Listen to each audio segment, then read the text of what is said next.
बोलविले बोले बोल धनी विठ्ठल सन्निध, तरी मना नये शंका, तरी मना नये शंका, बळे एका स्वामीचा बोलविले बोले बोल धनी विठ्ठल सन्निध। तुका म्हणे आम्हा नये, तुका म्हणे आम्हा नये, पुढे काम गावाळा बोलविले बोले बोल धनी विठ्ठल सन्निध। विठोबार कुमार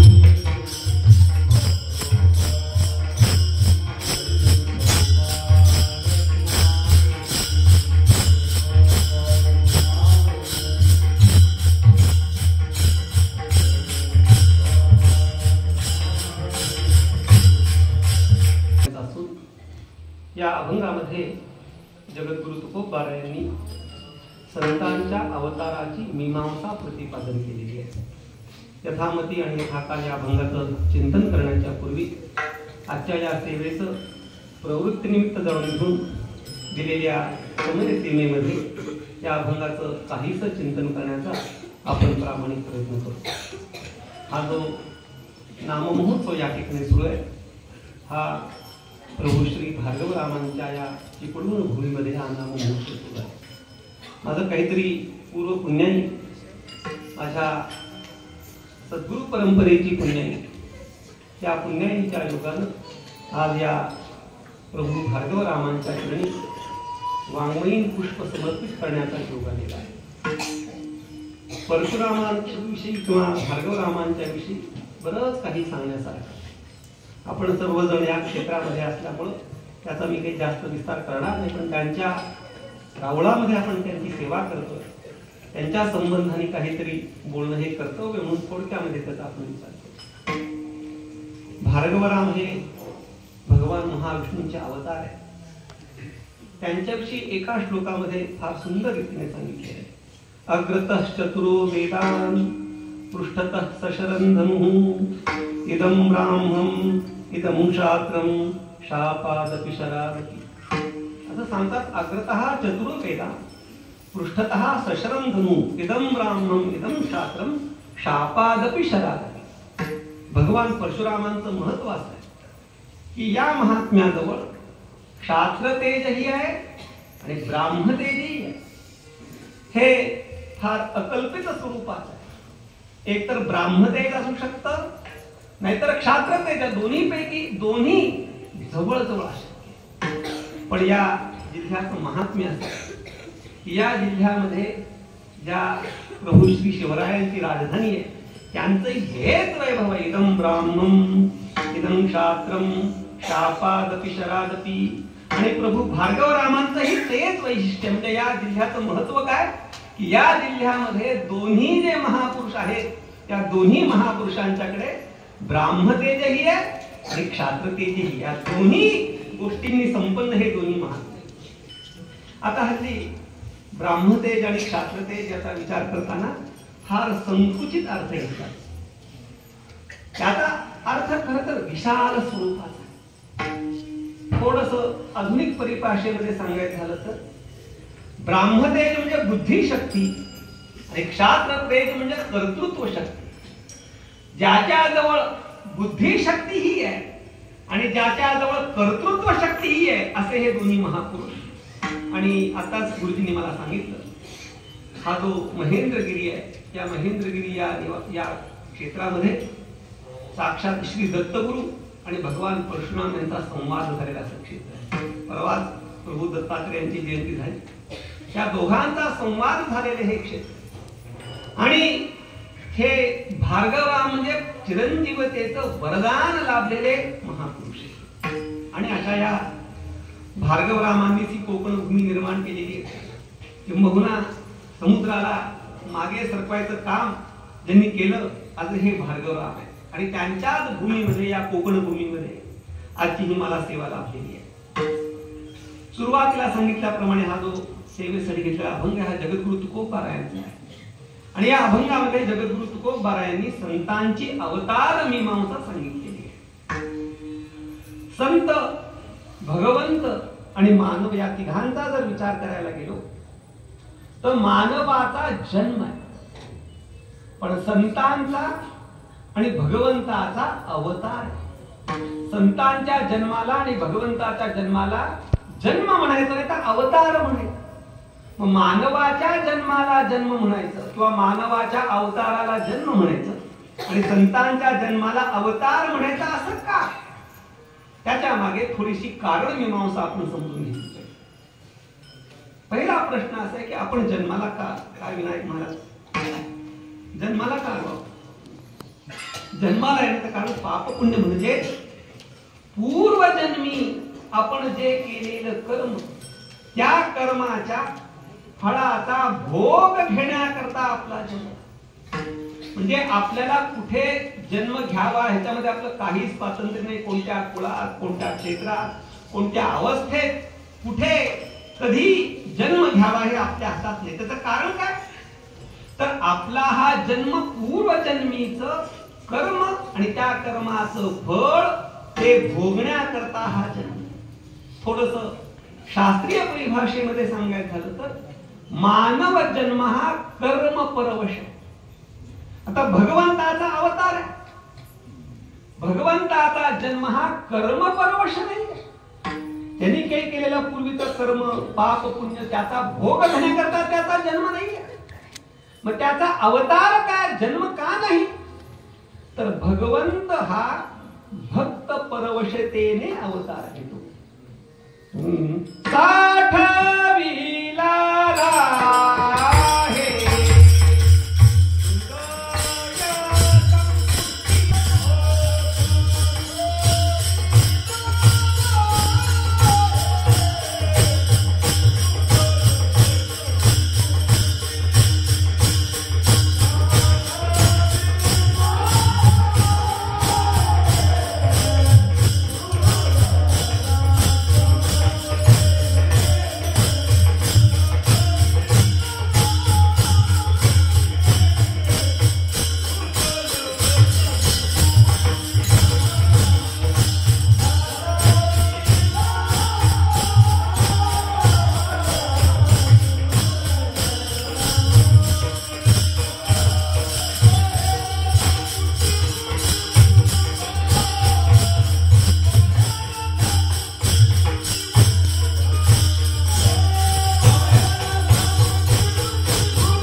भगवंत जेव्हा अवतरित होतो तो अवतरित कसा होतो? भक्तासाठी. भक्ता राखे पाया पाशी योजनाची संहारी. म्हणजे भक्ताचं संरक्षण करण्याकरता, भक्ताला आधार देण्याकरता ज्याप्रमाणे अवतार घ्यावा लागतो त्याप्रमाणे तो अवतार घेतो. आता भगवान परशुरामाने हातात परशु का घेतला? कारण की परशु घेणं हे भक्तांच्या रक्षणासाठी त्यावेळेला आवश्यक होतं. म्हणून भगवंताचा अवतार हा भक्त परवश स्वरूप आहे आणि संतांचा अवतार मात्र समाज परवशतेने झालेला. संत अवतार घेतात तेव्हा कोण्या एका व्यक्ती करता ते अवतार घेत नाही. बुडत हे जना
संतांचा अवतार काय आहे? तो कर्म परवशतेने नसून समाज परवशतेने. बुडत हे जन नैतिक वे डोळा.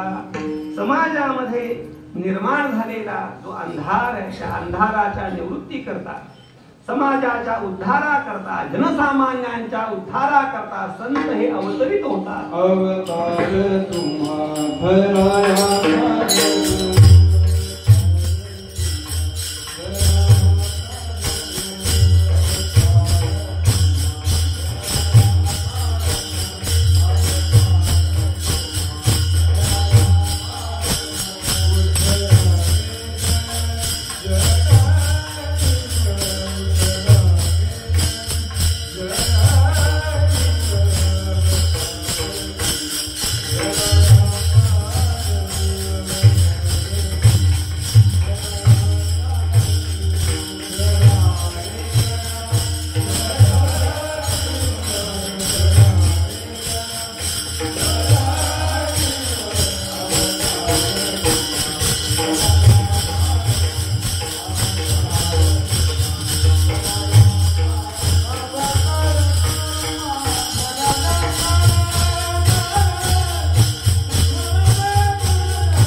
सर्व लोकांचा जनसामान्यांचा उद्धार करण्याकरता संतांचा अवतार. म्हणून संतांचा अवतार हा समाज परवशतेने. मग काय लक्षात आलं?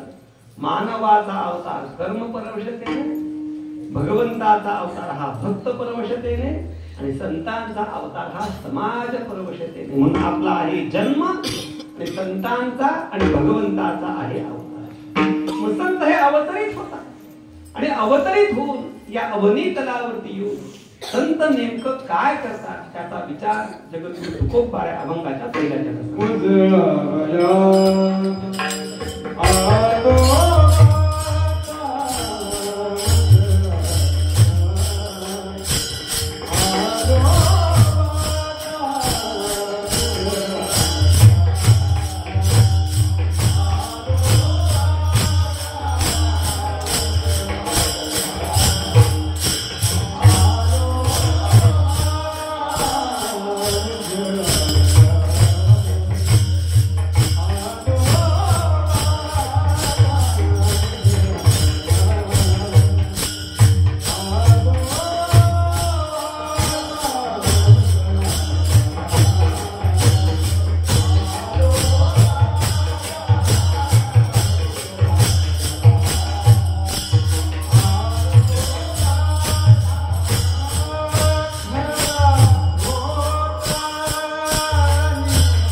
अवतरित होऊन नेमकं करतात.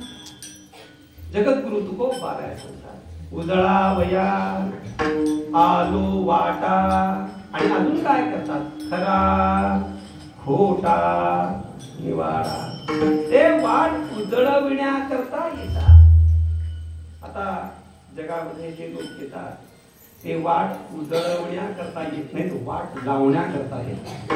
वाट लावणं वेगळं आणि वाट उजळवणं वेगळं. उजळावया आलो वाटा याचा विचार करताना दोन गोष्टींचा विचार करणं फार महत्त्वाचं आहे. कोणती वाट उजळवण्याकरता जगद्गुरु तुकोबाराय किंवा संत येतात आणि वाट उजळवणं म्हणजे नेमकं काय, या दोन गोष्टींचा प्रामुख्यानं विचार करणं गरजेचं आहे. तर वाट म्हणजे काय, तर वाट म्हणजे मार्ग. मार्ग दावुनी गेले आधी मार्ग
दया निधी संत.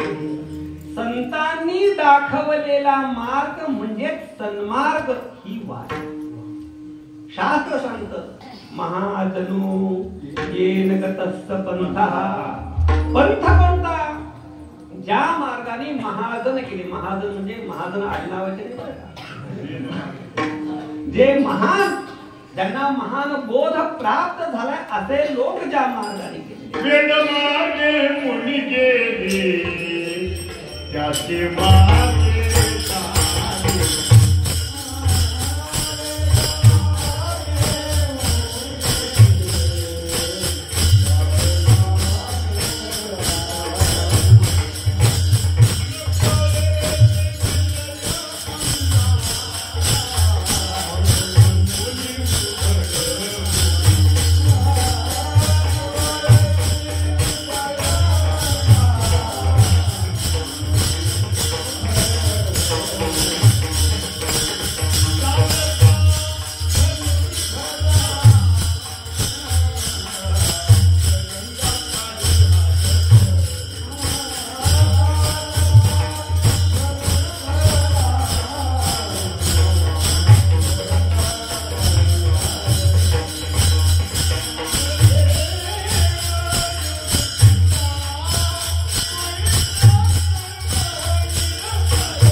एक तुम्हाला नियम सांगतो, आता तुम्हाला पटेल न पटेल. कीर्तनामध्ये कीर्तनकाराच्या बोलण्याला किंवा वाजवण्याला किंवा चाली म्हणण्याला कधीही टाळ्या वाजवायच्या नाही. फक्त भगवंताच्या नामाकरताच टाळी वाजली पाहिजे. इतर गोष्टी करता असं हा आपल्या वारकरी संप्रदायाचा दंड आहे. आणि मी तर का सांगितलं हे, कारण की हे आयोजन हे संप्रदायपूर्वक सगळं चाललेलं. संप्रदाय व्यतिरिक्त इथं काहीही नाही. ज्याला ताली म्हणणारे वाजवणारे सगळे संप्रदायपूर्वक म्हणणारे. एवढं जर सगळं संप्रदायपूर्वक चालले तर आपण संप्रदायाला धरून चाललं जास्त. वेद मार्गे मुनी गेले. मार्ग कोणता आहे तर वेद मार्ग हा मार्ग. आणि गंमत अशी आहे की ज्या मार्गाने कोणी गेलेलं असेल त्या मार्गाने जाण्याची मानवाची सहज प्रवृत्ती नाही. ज्याला रुळलेली वाट, त्या रुळलेल्या रस्त्याने कोणाचा जायचं नसतं. प्रत्येकाला कोणाचा स्वतःचा वेगळा मार्ग निर्माण करायचा. इंग्रजीमध्ये एक सुंदर वाक्य, The one who follows someone can't leave his footprints behind. जो कोणी दुसऱ्याच्या मार्गाने जातो तो स्वतःच्या पाऊल खुणा मागे ठेवत नाही. प्रत्येकाला आपल्या पाऊल खुणा मागे ठेवायला पाहिजे. आपलं काहीतरी राहिलं पाहिजे. पूर्वी मेल्यावरती पुतळे उभे करायचे, आता जिवंतपणे पुतळे उभे करायचे. म्हणून आपल्या पाऊल खुणा मागे राहायला पाहिजे असं प्रत्येकाला वाटतं. म्हणून जो वेद मार्ग आहे त्या वेद मार्गाने जाण्याकरता कोणीच नाही. म्हणून जगद्गुरु तुकोबाला या अवनी तलावरती किंवा सर्व संत या अवनी तलावरती आले कशा करता. उजळावया आलो वाटा. वाट म्हणजे वेदमार्ग.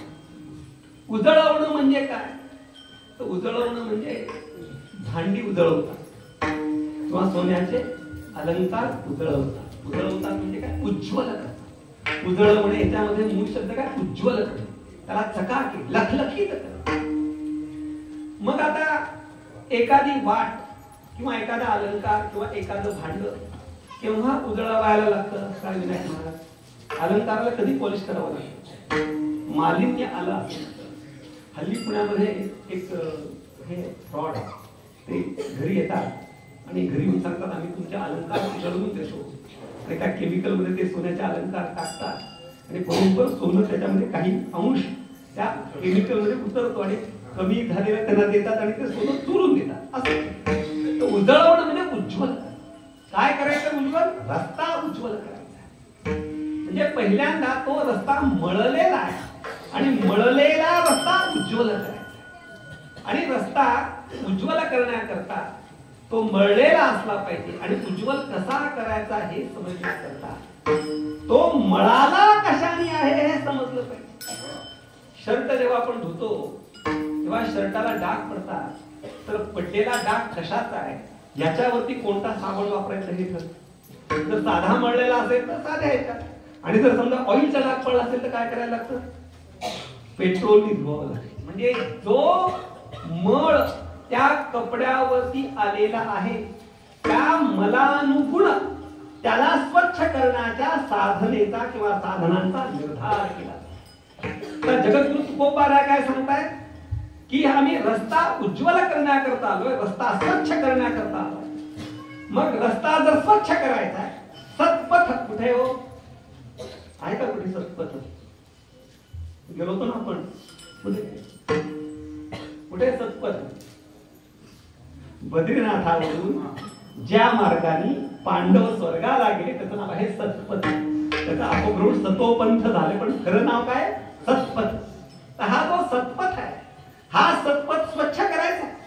मग स्वच्छ करण्याकरता तुकोबाराय आलेले आहेत.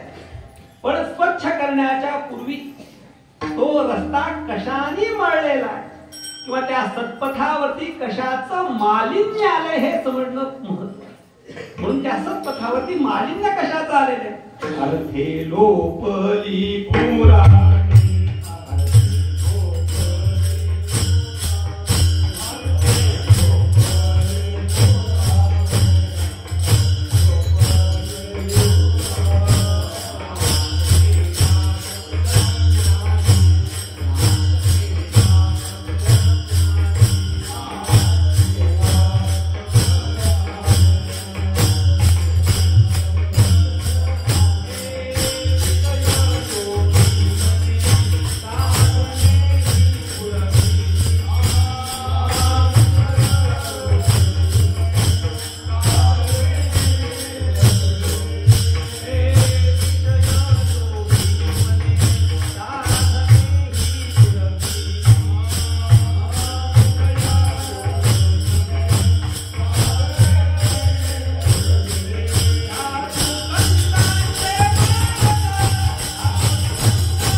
जगद्गुरु तुकोबा राय सांगतात, अर्थे लोपली पुराणे, नाश केला शब्द ज्ञाने, विषय लोभी मने, साधने पुढवी.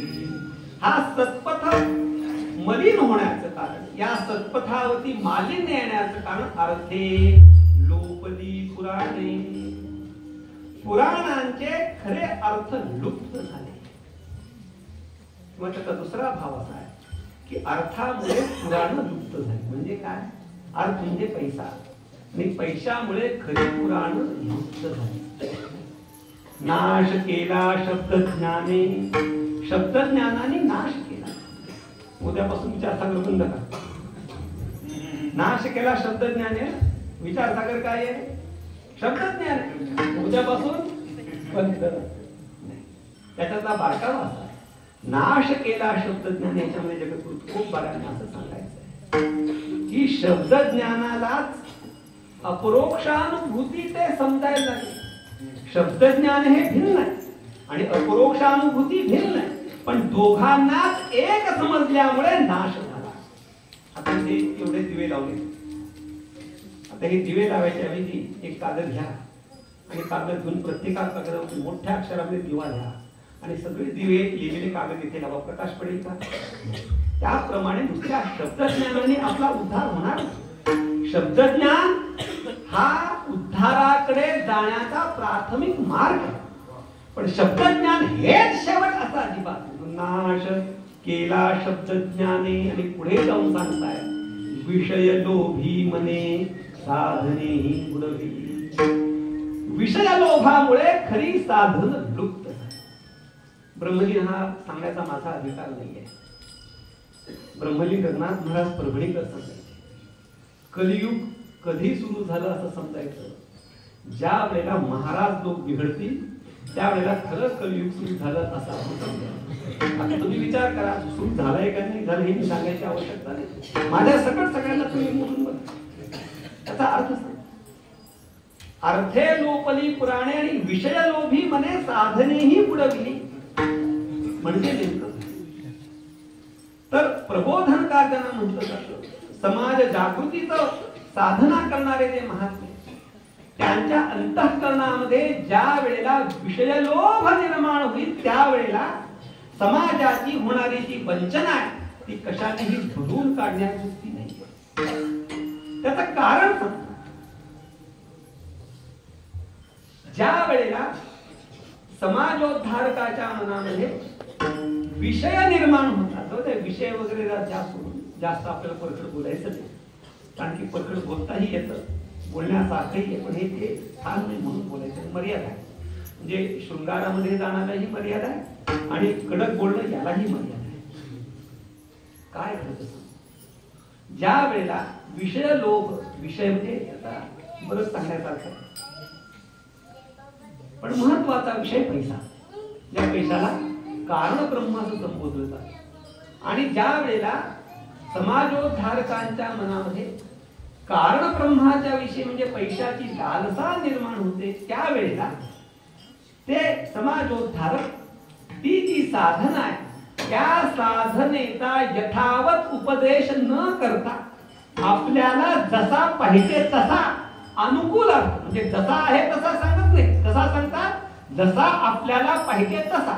म्हणजे पुराणाचा अर्थ सांगताना पुराणाला जो अपेक्षित आहे तो अर्थ न सांगता मला जसा पाहिजे तसा अर्थ.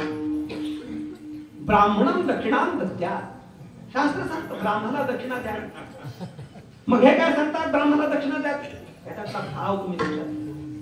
भारतीय संस्कृती अशी आहे की भारतीय संस्कृती प्रत्येकाला आपल्या कर्तव्याची जाणीव करून देते, हक्काची जाणीव करून देते. जो यजमान आहे त्या यजमानाला सांगते की अदक्षिणा यज्ञ करू नकोस. तू जर अदक्षिणा यज्ञ केलास तर तुला त्याचं फळ मिळणार नाही. दक्षिणा द्यायला यजमानाला सांगते. आणि ब्राह्मणाला काय सांगते की तू कोणत्याही प्रकारच्या दक्षिणेची अभिलाषा न करता यज्ञ कर. म्हणजे व्यवहार तर होतोच, पण एका ठिकाणी हक्काची जाणीव आहे, एका ठिकाणी कर्तव्याची जाणीव. म्हणून प्रत्येक पुराणाचा अर्थ आपल्याला जसा पाहिजे तसा लोक सांगायचा. हल्लीच्या राजकारणामध्ये सुद्धा संत वचनांचा अर्थ आपल्याला अनुकूल असा सांगून अनेक खटले लोक जिंकतात, काही हरकत नाही. पण संत वचन जर तुम्हाला प्रमाण मानायचे असेल तर एका खटल्यापुरतं मानू नका, परिपूर्ण संत वचनाला तुम्ही प्रामाण्य द्या. म्हणून ज्या वेळेला विषय लोभी म्हणजे साधनेही बुडवली, त्यांनी साधने बुडवली. एक घडलेली गोष्ट सांगतो, ही कोणावरती व्यक्तिगत टीका नाही. तुम्ही जर नगर जिल्ह्यामध्ये गेला तर नगर जिल्ह्यामध्ये घोडेगाव म्हणून आहे, नगरच्या आणि नेवाशाच्या संभाजीनगरच्या मध्यभागात घोडेगाव म्हणून आहे. आणि त्या संभाजीनगरकडे तोंड केलं तर उजव्या बाजूला पाथर्डी आणि डाव्या बाजूला सोनई वगैरे. म्हणजे घोडेगावला मध्यबिंदू केंद्र धरून एक 50 किलोमीटरचा जर आपण एक परिघ आखला तर त्या परिघामध्ये ख्रिश्चन लोकांची फार मोठ्या प्रमाणामध्ये संख्या आहे. असू द्या, काही घेऊन आपल्याला त्यांच्या मार्गाने आपल्या मार्गाने जो आपल्या जो पण आडवी येत नाही त्यांना आपल्याला काही नावं ठेवायचं काही जात करा, तुमची उपासना पद्धती आहे, पण आम्हाला अडवलं होतं. घडलेली गोष्ट सांगतो त्या सोनई परिसरामध्ये. तर सोनई परिसरामध्ये एक चर्च काढला आणि म्हणजे साधारणपणे 1980-82 सालाची गोष्ट आहे. एक चर्च काढला गेला आणि त्या चर्चला नाव दिलं होतं संत ज्ञानेश्वर महाराज प्रार्थना मंदिर. काय नाव होतं? संत ज्ञानेश्वर महाराज प्रार्थना मंदिर. ठीक आहे. आणि तिथे ते काय सांगायचे म्हणजे येशू ख्रिस्ताला मला काही म्हणायचं नाही, तुमचा देव तुम्ही पूजा करा, पण तिथे काय सांगितलं जायचं? कृष्ण म्हणजेच ख्रिस्त. त्यामुळे तुम्ही काय करा, तो क्रॉस गळ्यात घाला. आणि कशाचा? तुळशीचा क्रॉस घाला. कशाचा? तुळशीचा क्रॉस घाला. आणि अशा प्रकारे आपल्या या संप्रदायाच्या धर्माची अवनती, लोक धर्मांतर करण्याचं फार मोठ्या प्रमाणामध्ये कार्य सुरू झालं. आणि सगळी आपली तत्व सांगायची आणि तत्व सांगून शेवटी काय म्हणायचं? तुळशीचा अरे क्रॉस आहे, तो तुळशीची माळ नाहीये. शेवटी जेव्हा शोध घेतला तेव्हा असं लक्षात आलं, त्या प्रार्थना मंदिराचा जो मुख्य होता, त्याला प्रिस्ट असं म्हणतात, आपल्या चांगल्या मराठीमध्ये पादरी असं म्हणतात. तो पादरी कोण आहे असं शोधल्यानंतर असं लक्षात आलं की तो एक वारकरी कीर्तनकार होता. आणि त्या वारकरी कीर्तनकाराला बऱ्याच मोठ्या धनाचं आमिष दाखवून त्याला मोठ्या प्रमाणामध्ये धन देऊन त्या धर्माच्या प्रचाराचं कार्य करायला सांगितलं. म्हणून विषय लोभी म्हणे कुठे चुकलं? त्याच्या मनामध्ये विषय लोभ निर्माण झाला. खरी साधना काय? माळ घालणं ही साधना आहे, क्रॉस घालणं ही साधना नाहीये. म्हणून माळ काढून क्रॉस घालायला लावणं हे कशामुळे घडलं? विषय लोभी म्हणे साधने ही बुडवली. आणि अशा प्रकारे संतांच्या वाटेला मालिन्य कशामुळे आलंय? विषय लोभामुळे हे मालिन्य आलेलं आहे, अविवेकामुळे हे मालिन्य आलेलं आहे. म्हणून सन्मार्ग सत्पथ उज्ज्वल करण्याकरता साधना काय? खरा खोटा निवारा. मी आता हा जो संतांचा सन्मार्ग आहे, सत्पथ हा उज्ज्वल कसा करणार? खरं आणि खोटं याच्या निवाड्याच्या द्वारे. मौली ज्ञानोबारायांच्या शब्दामध्ये सांगायचं झालं तर संत अवतरित ज्या वेळेला होतात, भगवंत ज्या वेळेला अवतरित होतो तेव्हा हे काम कसं करतात? मी अविवेकाची काजळी फेडोनी विवेक दीप उजळी, योगिया आहे दिवाळी निरंतर. दिवाळी म्हणजे काय, निरंतर म्हणजे काय, योगी म्हणजे काय, बराच विस्तार आहे, त्या विस्तारामध्ये जायचं नाही. अविवेकाची काजळी फेडोनी विवेक दीप, विवेक दीपाच्या द्वारे अविवेकाची काजळी म्हणजे अविवेकाने आलेलं जे मालिन्य, त्या अविवेकामुळे आलेल्या मालिन्याला स्वच्छ करण्याचं काम कोण करणार आहे? विवेक दीप करणार आहे. विवेक म्हणजे काय सांगा मला? म्हणजे काय? शाबास. खरं आणि खोटं ह्याच्यातला फरक कळण्याचं ना विवेक. सगळं योग्यच आहे, पण सोप्या शब्द सांगितलं काय झालं? खरं आणि खोटं ह्याच्यातला फरक कळणं आणि फरक कळून खरं घेण्याची बुद्धी होणं, त्याचं नाव काय विवेक. हे कशाने करतात? संगतीने वगैरे. म्हणून विवेक म्हणजे काय की खरं आणि खोटं याच्यामध्ये निवाडा करण्याचं जे आपल्या अंतःकरणाच्या ठिकाणी, बुद्धीच्या ठिकाणी असणारं सामर्थ्य, त्याचं नाव काय? विवेक. आणि संत काय करतात? खरा खोटा निवाडा. खरं आणि खोटं याच्यामध्ये निवाडा म्हणजे याच्यातलं भेदज्ञान करून देतात आणि भेदज्ञानाद्वारे खोटं बाजूला सारतात आणि खऱ्याचा स्वीकार करतात. म्हणजे विवेक दीपाला ते आणतात. म्हणजे या सन्मार्गाला कशाने उजळावयाचा आहे? विवेक दीपाने या सन्मार्गाला उज्ज्वल करायचंय. आणि विवेक दीपाच्या द्वारे या सन्मार्गाला सत्पथाला उज्ज्वल करण्याकरता उजळावया आलो वाटा खरा खोटा वाडा. हे विवेक निर्माण करण्याकरता, विवेक जागृती निर्माण करण्याकरता त्याच्यामध्ये बराच विचार सांगितलाय. जागृती म्हणजे काय, विवेक जागृती म्हणजे काय, बराच विचार आहे. पण घड्याळाची आपल्याला काटा तो पुढे सरकतोय आणि त्या काट्याबरोबर आपल्याला पुढे गेलं पाहिजे. म्हणून जास्त विचार न करता या विवेक दीपाच्या द्वारे सन्मार्गाला उज्ज्वल करण्याकरता संतांचा हा अवतार. आणि संत अवतरित होऊन या विवेक दीपाच्या द्वारे ज्या वेळेला समाजाचा उद्धार करतात, या सन्मार्गाला उज्ज्वल करतात, त्यावेळेला हे जे उज्ज्वल करण आहे हे उज्ज्वल शब्दाच्या द्वारे संत करतात. हा विवेकदीप कशाने पेटवतात? शब्दाच्या द्वारे पेटवतात. आणि शब्दाच्या द्वारे पेटवत असताना तो शब्द हा साधा शब्द नाही. तो शब्द कसा आहे त्याचा विचार महाराज दुसऱ्या चरणात सांगतात. बोलविले बोले बोल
हे माझ्या बुद्धीतलं बोलणं नाहीये. बोलविले बोले बोल मी माझ्या बुद्धीनेही बोलत नाहीये. त्याला आपल्या रोजच्या नेहमीच्या मराठीमध्ये उचलली जीभ लावली काढायला अशा प्रकारचं हे बोलणं नाही. हे बोलणं कसं आहे? बोलविले मी बोलत नाहीये. क्षरा अक्षरा वेगळा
तुका होनी निराळा पाहे निगम कळा बोले प्रसाद. जगद्गुरु तुकोबाराय सांगतात की माझ्या मुखारविंदातनं अभिव्यक्त होणारी वाणी मी बोलत नाही. हे आर्ष प्रस्फुरण. जगद्गुरु तुकोबा माझे आरुष बोल. आरुष बोल म्हणजे साधारणपणे आरुष शब्द हा ज्याचं बोलणं हे नागरी भाषेमध्ये नाही. संसदीय परिभाषेमध्ये तो बोलत नाही. संसदीय परिभाषा म्हणजे काय? तर संसदेमध्ये किंवा विधानसभेमध्ये काही शब्दांचं उच्चारण करण्याकरता तिथे परवानगी नाही. म्हणजे बोलताना योग्य शब्दातच बोलावं लागतं. आरुष या शब्दाचा साधारणपणे अर्थ काय घेतला जातात? असंसदीय असा त्या अरुष शब्दाचा आहे. आरुष शब्दाचा अर्थ तसा नाही. आरुष म्हणजे आर्ष. ज्याप्रमाणे ऋषी मुनींना जमदग्नी हे भार्गवरामांचे परमपूज्य पिता आहेत, ते सुद्धा काय ऋषी आहेत. त्यांनी सुद्धा काही मंत्रांची अभिव्यक्ती केलेली आहे. तर जगद्गुरु तुकोबाराय सांगतात मी क्षर अक्षर उपाधीच्या अतीत गेलो. तुका बोलत नाहीये, तुका होवनी निराळा. कसा पाहे निगम कळा. निगम कळा म्हणजे वेद, पाहे म्हणजे दिसतात. बोले विठ्ठल प्रसादे. माझं बोलणं हे विठ्ठलाच्या प्रसादाने, मी बोलत नाही म्हणून बोलविले बोले बोल.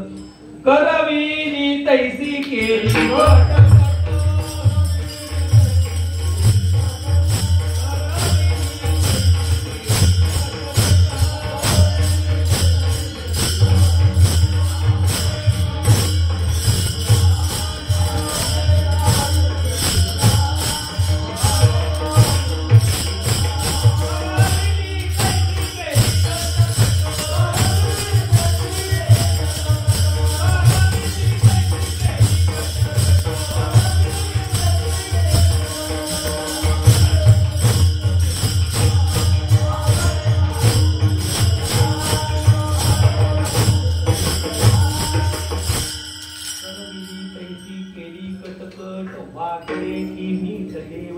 मी बोलतच नाही, बोलविता धनी हा बेकार म्हणून बोलविले बोले बोल. साळुंकी मंजूळ बोल.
त्याप्रमाणे बोलविले बोले बोल. माझ्या बोलाला प्रामाण्य काय तर मी बोलत नाही, बोलवणारा वेगळा.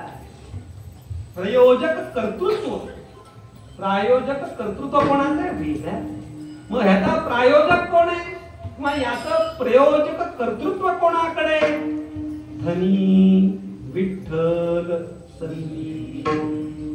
आता रिमोट कंट्रोल हा शब्द परवण्याचा शब्द. आम्ही राज्य चालवतो पण कसं रिमोट कंट्रोल. ज्या अतिरेकी कारवाया केल्या जातात त्या अतिरेकी कारवाया करणारे जे अतिरेकी असतात ते अतिरेकी स्वतः ते कार्यवाही करत नाही. मग कोण करतं त्यांचे आका. त्यांच्या भाषेत काय आका म्हणजे त्यांचा रिमोट कंट्रोल कुठेतरी पाकिस्तानमध्ये असतो का. आपण न सापडता बरोबर त्या चुकीच्या गोष्टी व्हाव्या ह्याच्याकरता हे बसतात दूर आणि दूर बसून दुसऱ्याकडनं हे काम करून घेतात. पण जगद्गुरु तुकोबारायांचा जो बोलविता धनी आहे, जगद्गुरु तुकोबारायांचा जो रिमोट कंट्रोल आहे तो कुठे धनी.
धनी.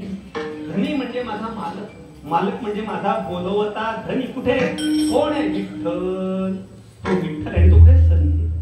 सन्निध म्हणजे 1 मीटरवर 2 मीटर नाही. हृदय बंदी खाना केला.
बंदी खाना केला आत विठ्ठल कोंडीला.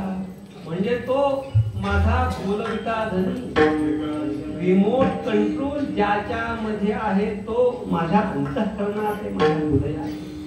धनी विठ्ठल सन्निध बोलविले बोले बोल, धनी विठ्ठल सन्निध. म्हणून माझ्या शब्दाने विवेक दीप पेटवला जाऊन त्या विवेक दीपाच्या द्वारे हा सन्मार्ग उज्ज्वल का होणार आहे? कारण की माझ्या शब्दाच्या मागे भगवंत, माझ्या शब्दाच्या मागे सिद्धी, माझ्या शब्दाच्या मागे जीवन शक्ती. कोणाच्या शब्दाने विवेक दीप जागृत होतो? ज्याच्या शब्दाच्या मागे जीवन शक्ती आहे त्याच्या शब्दाने विवेक दीप जागा. त्या शब्दाला सिद्धी प्राप्त होण्याकरता जीवन शक्तीची आवश्यकता आहे. तीर्थरूप गुरुवरे महाराजांच्या शब्दात सांगायचं हे जे काही मी बोलतोय त्याच्यातलं माझं काही नाही. बोलविता धनी वेगळाची, बोलविता धनी माझे तीर्थरूप सद्गुरू आहेत आणि ते माझ्याकडनं बोलतात. मी काही बोलत त्यांच्या शब्दात. माऊली ज्ञानोबारायांच्या वाङ्मयामध्ये सामर्थ्य काय आहे? कारण की माऊली ज्ञानोबारायांची जीवनशक्ती त्याच्या मागे आहे. म्हणून जगद्गुरु तुकोबारायांच्या बोलण्यानं किंवा संतांच्या बोलण्यानं विवेकदीप का पेटवला जाणार आहे? त्याचं कारण त्यांच्या बोलण्याच्या मागे जी शक्ती आहे ती त्या विठ्ठलेशाची शक्ती. म्हणून बोलविले बोले बोल, धनी विठ्ठल सन्निध. अभंगाचा भावार्थ झालेला आहे असं समजून, समजायचं कारण का झालेला नाही म्हणून तरी झालेला आहे असं समजून आपण संप्रदायपूर्वक भजन करू आणि उर्वरित समय सीमेमध्ये राहिलेल्या 2 चरणांचा थोडक्यात विचार करून आपण ही सेवा पूर्ण करू. ज्याला देवाने 2 हात दिले आणि 1 तोंड दिले अशा सगळ्यांनी माझ्याबरोबर आता वाजवा टाळ्या.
काही सांगतोय हे मी माझ्या मुखाने बोलत नाही. माझा बोलवता धनी जो विठ्ठल आहे तो माझ्या अंतःकरणामध्ये, माझ्या हृदय मंदिरामध्ये, म्हणून माझ्या बोलण्याला किंमत. आणि माझ्या या बोलण्याने विवेक दीप पेटला तो जाज्वल्य स्वरूपाचा पेटून जी या सन्मार्गावरती सत्पथावरती मालिन्य आले ते आता दूर होणार आहे असं जेव्हा जगद्गुरु तुकोबाराय सांगतात, तेव्हा कोणाच्याही मनामध्ये शंका येणं साहजिक.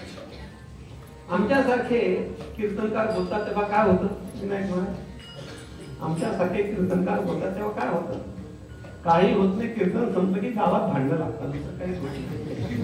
पण संतांच्या बोलण्याने मात्र हा विवेक दीप पेटला होता. त्याचं कारण हे जे बोलतायत संत जे सांगतायत त्या संतांच्या बोलण्याला किंमत का आहे, त्या किमतीचं कारण जगद्गुरु तुकोबाराय अभंगाच्या तिसऱ्या चरणात सांगतात. तरी मनान ये शंका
तैसा मी एक पतीत परिधान मसी पत्र ते केवळे राहू चालवे आपल्या पाडे बाप रखुमा देवी वरदा सांभाळा.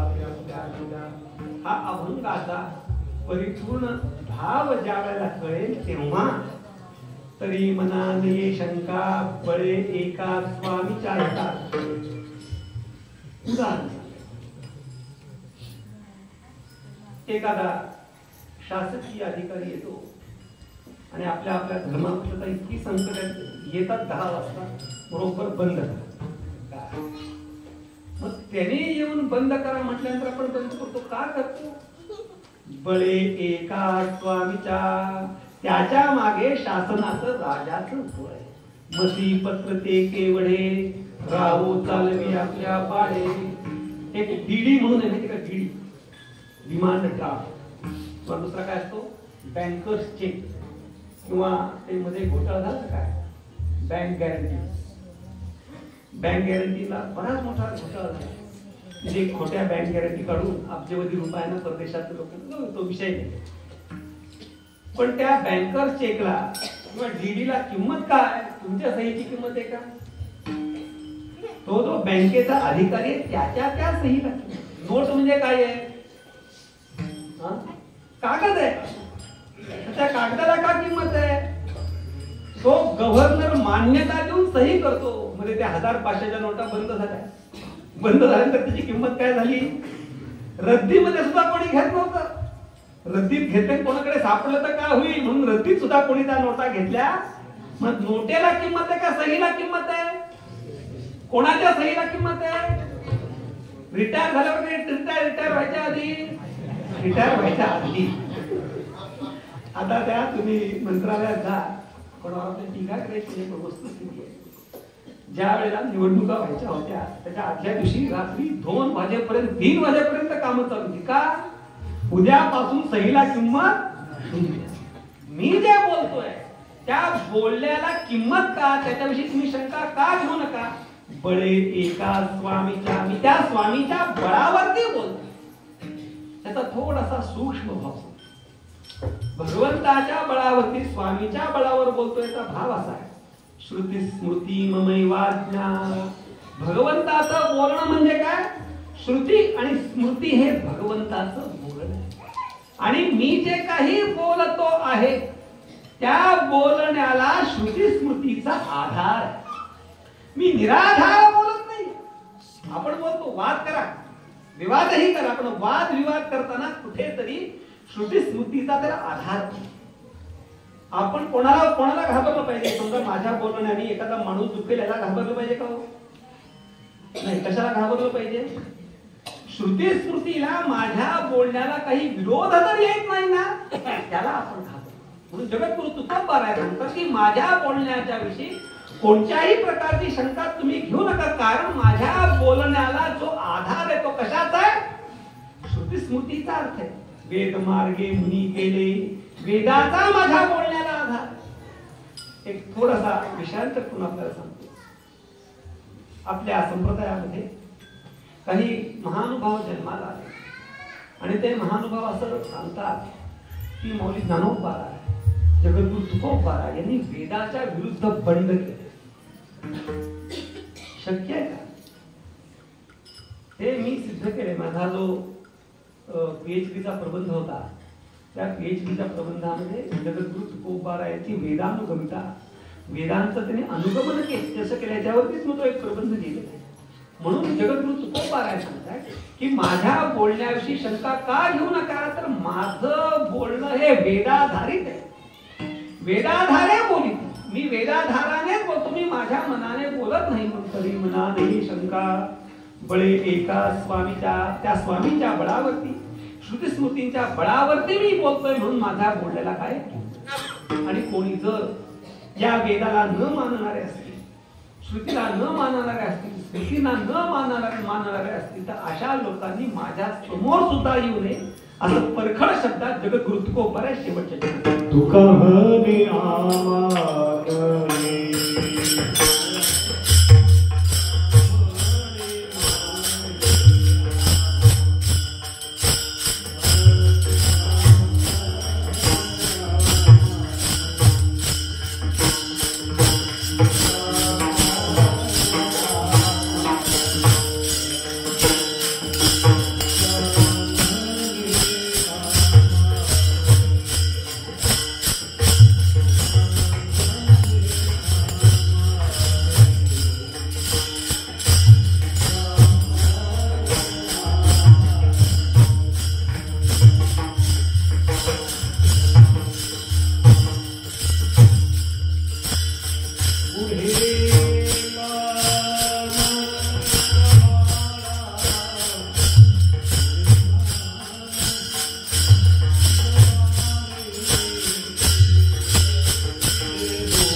म्हणे आम्हा नये पुढे काम गाबाळा बोल दिले बोले बोल धनी विठ्ठल सन्निध. जगद्गुरु तुकोबा अत्यंत परखडपणे सांगतात, मी जे बोलतोय ते स्वामीच्या बळाने बोलतोय.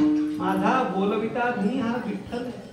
पण शास्त्राधारा वाचून, स्मृतीच्या आधारा वाचून, पुराणाधिकांच्या आधारा वाचून, संत वाङ्मयाच्या आधारा वाचून जो बोलणारा आहे तो कोण? गाबाळ आहे. गाबाळ म्हणजे कचरा. संत वाङ्मयाच्या आधारावरून जे कोणी बोले ते गाबाळ आहे, कचरा. तुका म्हणे आम्हा नये पुढे काम गाबाळा, तुका म्हणे आम्हा पुढे गाबाळा काम नाही. हे अभंग हे काव्य आणि काव्याचा अन्वय लावावा लागतो आणि अन्वय लावून मग अर्थ लावावा लागतो. अन्वय न लावता जर आपण अर्थ लावला तर तो योग्य अर्थ लागत नाही. म्हणून आमच्या पुढे गाबाळाचं काम म्हणजे जो अनधिकारी आहे, अशा अनधिकारी माणसानेही आम्हाला शिकवू नये आणि अनधिकारी माणसाने अयोग्य साधनाचाही आम्हाला उपदेश करू नये. गाबाळ काय आहे? सांगणाराही गाबाळ नको आणि साधनही गाबाळ नको. मी जे काही सांगतोय बोलले बोले बोल धनी विठ्ठल सन्निध म्हणून जगद्गुरु तुकोबारायांच्या सांगाव्याप्रमाणे हे जे संत अवतरित होतात, हे या सत्पथावरती सन्मार्गावरती आलेले जे मालिन्य, ते मालिन्य दूर करण्याकरता, तो मार्ग लखलखित करण्याकरता, तो मार्ग उज्ज्वल करण्याकरता संत अवतार. ही जी भूमी आहे ही भगवान परशुरामांची भूमी आहे. परशुरामांचा, भार्गवरामांचा अवतार याच्या करताच आहे. वेदविहित मार्ग जो मलिन झाला होता त्या सहस्रार्जुनाला, कार्तवीर्यार्जुनाला त्या ठिकाणी बराच विचार आहे, सुंदर कथा आहे. म्हणजे पितृभक्ती कशी असावी याचं मूर्तिमंत उदाहरण भार्गवराम. मातृभक्ती कशी असावी याचं उदाहरण भार्गवराम. क्षात्रतेज कसं असावं याचं उदाहरण भार्गवराम. ब्राह्मतेज कसं असावं याचंही उदाहरण भार्गवरामच आहे. आणि शास्त्राधाराने वागावं कसं याचंही उदाहरण भार्गवराम. लोक विचारतात किती वेळा क्षत्रिय केली पृथ्वी? 21 वेळा. आता क्षत्रिय आले पृथ्वी. त्यातला भाव असा आहे, भार्गवरामांनी पहिलं काम आहे की जे दुष्ट होते त्यांनाच मारलं, अदुष्टांना मारलं नाही. बरं, सगळे दुष्ट होतं असं समजा. त्याच्यामधला बारकावा असा आहे की जो खरा क्षात्रतेज संपन्न आहे, तो क्षात्रतेज संपन्न लहान मुलांवरती जे निष्पाप आहे, ज्याला मराठीमध्ये आणि इंग्रजीमध्ये इनोसंट म्हणतात, अशा इनोसंट माणसांनाही मारत नाही आणि ज्या स्त्रिया त्यांनाही मारत नाही. मग सगळे क्षत्रिय म्हणजे दुष्ट कंसामध्ये क्षत्रिय सगळ्याचा दुष्ट क्षत्रिय मारल्यानंतर जे सज्जन आहेत तेही उरले, जे लहान आहेत तेही उरले आणि जे गर्भामध्ये आहेत तेही उरले. म्हणून 21 वेळा क्षत्रिय करायची वेळ आली. असे हे भार्गवराम त्यांच्या भूमीमध्ये आपण आलो. माझी काहीतरी अनंत जन्माची पुण्याई, माझ्या गुरु परंपरेची पुण्याई, माझ्या मातृपितृचरणाची पुण्याई म्हणून या भार्गवरामांच्या चरणी मला हे वाक्पुष्प समर्पित करता आलं. एक सूचना आपल्याला थोडक्यात सांगतो. यावर्षी महाकैवल्यतेयुगी मौली ज्ञानोबारायांच्या अवतरणाला 750 वर्ष पूर्ण होत आहे. म्हणजेच मौलींच्या अवताराचा सप्तशतकोत्तर सुवर्ण महोत्सव यावर्षी साजरा केला जातो. या सप्तशतकोत्तर सुवर्ण महोत्सवाची सुरुवात आता जी गोकुळाष्टमी झाली त्या गोकुळाष्टमीला झाली आणि आता 2025 मध्ये ती गोकुळाष्टमी जी त्यावेळेला मौली ज्ञानोबारायांच्या सप्तशतकोत्तर सुवर्ण महोत्सवाची सांगता होणार आहे. तर हा कालावधी अत्यंत पवित्रतम असा कालावधी आहे आणि या कालावधीमध्ये साखरे महाराजांची जी परंपरा आहे तिचा आणि ज्ञानेश्वरीचा अतूट संबंध आहे. साखरे महाराज म्हटले की ज्ञानेश्वरी आणि ज्ञानेश्वरी म्हटले की साखरे महाराज. हा अतूट संबंध असण्याची कारण काय की 350 वर्ष ही परंपरा ज्ञानेश्वरी करता खपलेली आहे. जेव्हा मौलींनी ज्ञानेश्वरी सांगितली आणि सच्चिदानंद बाबांनी लिहिली, नाथरायांनी ती शुद्ध केली, त्याच्यानंतरच्या कालावधीमध्ये ज्ञानेश्वरीची जी भाषा आहे ती भाषा लोकांना समजणं अवघड झालं. त्याचा अर्थ योग्य कळणं अशक्य झालं. अर्थे लोपली पुराणे, खरे अर्थ लुप्त झाले. आणि त्यावेळेला आद्य साखरे महाराज त्यांनी सिद्धपीठामध्ये 21 दिवस उपोषण केले आणि 21 दिवसाच्या उपोषणाच्या शेवटी मौली ज्ञानोबारायांनी त्यांना सांगितलं की आजपासून तू जो ज्ञानेश्वरीचा अर्थ सांगशील तो योग्य असेल तुझ्या अंतःकरणामध्ये माझ्या भावनांचे पडसाद उमटतील असं ज्या वेळेला मौलींनी सांगितलं तेव्हापासून ज्ञानेश्वरीचा अर्थ ही साखरे महाराजांची परंपरा सांगते. पूर्वीच्या काळी संस्कृतला फार प्राधान्य होतं. आता काय शहाणं कोणाला समजतात काय हो विनायक महाराज? शहाणं हल्ली कोणाला समजतात? हा इंग्रजी बोलतात त्याला अरे तिथं भंगी पण इंग्रजी बोलतो कुठला इंग्रज मधला त्याच्यात काय शहाणपण पण इंग्रजी बोलणारा शहाण. तसं त्या काळामध्ये जो संस्कृत बोलेल तो शहाण. प्रवचन करायचं तर संस्कृत ग्रंथावरतीच मराठीवर प्रवचन करायचं नाही अशी परंपरा होती. पण त्या संस्कृताला प्राधान्य देणाऱ्या काळामध्ये सुद्धा ब्रह्मलीन नाना महाराजांनी ज्ञानेश्वरीवरती प्रवचन करण्याची पहिली परंपरा नाना महाराज साखरेंनी सुरू केली. त्याच्यानंतर ज्ञानेश्वरीला सार्थ प्रकाशित करण्याचं काम ब्रह्मलीन दादा महाराज साखरेंनी केलं. ब्रह्मलीन दादा महाराजांनी ज्ञानेश्वरीची खतावणी केली. ज्ञानेश्वरीचा विषय कोणता? ज्ञान हा विषय म्हटला. किती वेळा आलाय, कोणत्या अध्यायात आलाय, त्या दुसऱ्या ओळीचा पहिल्या ओळीशी काय संबंध, ज्याला क्रॉस कनेक्शन म्हणतात, असं काय त्याचं कनेक्शन आहे हा सगळा अभ्यास ब्रह्मलीन दादा महाराजांनी केला. आणि तीर्थरूप गुरुवारी महाराजांनी या ज्ञानेश्वरीवरती जवळजवळ 1400 ग्रंथ लिहिलेले. 16व्या अध्यायाची पहिली ओवी मावळवीत विश्वाभासू नवल उदयला चंदांशू अद्वयाब्जिनी विकासू बंधू आता. या एका ओवीवरती तीर्थरूप गुरुवारी महाराजांनी जवळजवळ 2500 पानं लिहिली. आणि 2500 पानं लिहून सुद्धा तीर्थरूप गुरुवारी महाराज असं म्हणतात की हा अर्थ अजून पूर्ण झालेला नाही. एवढी या परंपरेने ज्ञानेश्वरी करता मेहनत केलेली आहे. आणि या परंपरेमध्ये तीर्थरूप गुरुवारी महाराजांच्या आज्ञेनुसार आपण हा मौली ज्ञानोबा यांचा सप्तशतकोत्तर सुवर्ण महोत्सव अवताराचा आळंदीमधल्या साधक आश्रमामध्ये साजरा करणार. तर साधारणपणे 17 मे ते 24 मे या कालावधीमध्ये ब्रह्मलीन दादा महाराजांचा पुण्यस्मरणाचा उत्सव दरवर्षी आपल्या आश्रमात साजरा केला जातो. तर तो मोठ्या प्रमाणामध्ये आपण यावर्षी करणार आहोत. तर ज्या वेळेला मौलींच्या ज्ञानेश्वरी लेखनाला 700 वर्ष पूर्ण झाली त्यावेळेला तीर्थरूप गुरुवारी महाराजांनी पूर्ण महाराष्ट्रामध्ये 9000 ज्ञानेश्वरीच्या किरकोळ 9000 ओव्या. तर 9000 ज्ञानेश्वरी तीर्थरूप गुरुवारी महाराजांनी विनामूल्य वाटल्या त्यावेळेला, म्हणजे साधारणपणे 95-96 दरम्यान. आणि त्यावेळेला कोणाला दिल्या तर प्रत्येकानं प्रतिज्ञा करून दिली की मी रोज ज्ञानेश्वरीच्या 300 ओव्या वाचेन. 300 ओव्या वाचल्या की एका महिन्यात एक पारायण, वर्षाला 12 आणि 8 वर्षात का 8.5 वर्षामध्ये 108 पारायण करेन अशी प्रतिज्ञा लिहून घेतली. आणि अशा 9000 लोकांना त्या ज्ञानेश्वरी त्या ठिकाणी वितरित केल्या. त्यापैकी काही लोक स्वर्गवासी झाले, काही लोक म्हातारे झाले, पण बरेच काही लोक शिल्लक आहेत. तर त्या लोकांना प्राधान्य देऊ असे जवळ 150 लोकांची यादी तयार झाली आपल्याकडे की त्यांनी ज्ञानेश्वरीची 108 पारायण केली. म्हणजे त्यांच्या वाडीला ज्ञानेश्वरीच्या पारायणाची सिद्धता लाभते. आपल्या वाडीला सिद्धता नाही, आपण कधीतरी सीझनल पारायण करणार आहे, म्हणजे मी तरी बरं का तुम्ही आपण करणारे असं आपण तसं सीझनल पारायण. तर सीझनल पारायण रोज पारायण करणारे आणि 108 पारायण केली अशा सिद्ध लोकांच्या द्वारे हे पारायण करावं अशी इच्छा आहे. एक 100-150-200 लोकांपर्यंत यादी झाली. तर 750 लोकांना आपण त्या ठिकाणी पारायणाला बसणार आहे. आणि कसं आहे मंत्रशास्त्राचा एक नियम आहे. आता ज्याला माना न माना ग्रहपीडा वगैरे होते तेव्हा सांगतात 2 लाख 4 लाख 10 लाख एवढा जप करा. मग तेवढे ते बीज बसवले जातात. मग 10 पैकी एकच बीज म्हणतो, बाकीच्या ऐकत असतात. पण किती जप होतो? 10 जप होतो. जर 750 लोकांच्या बरोबर जर आपण पारायण केलं तर एका पारायणामध्ये 750 पारायणाचं पुण्य लागणार आहे. आणि हे माझ्या डोक्यात नाही, हे मंत्रशास्त्र. ज्यांना कोणाला त्या पारायणामध्ये सहभागी व्हायचं असेल आमचे महेंद्रजी तर त्यांच्याकडे आपण नाम नोंदणी करावी. आणि खरंच पारायणाला येत असेल तर टाइमपास करणाऱ्याला तिथे थारा नाही. आणि ते शिस्तीत होणार. म्हणजे हा जसा सप्ताह शिस्तीत आहे तशाच प्रकारे म्हणजे खरं तुम्हाला कौतुक केलं पाहिजे. म्हणजे असंप्रदायिक एक पण गोष्ट नाही.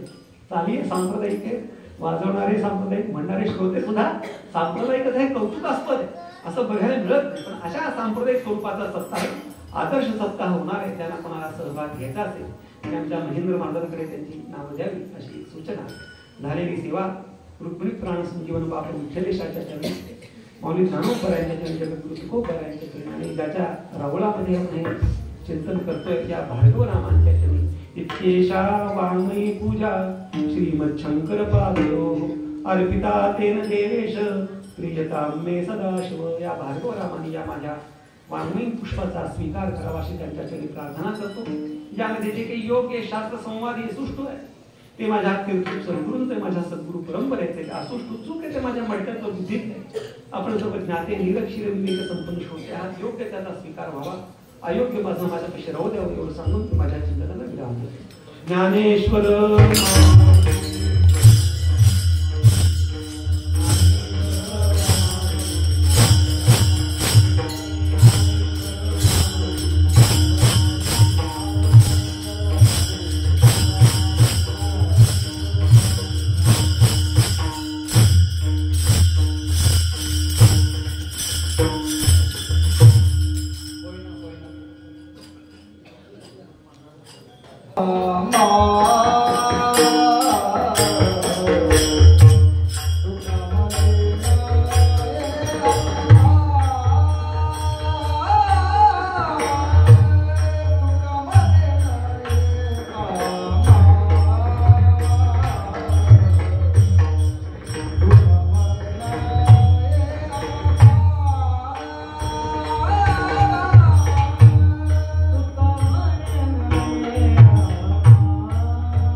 बोल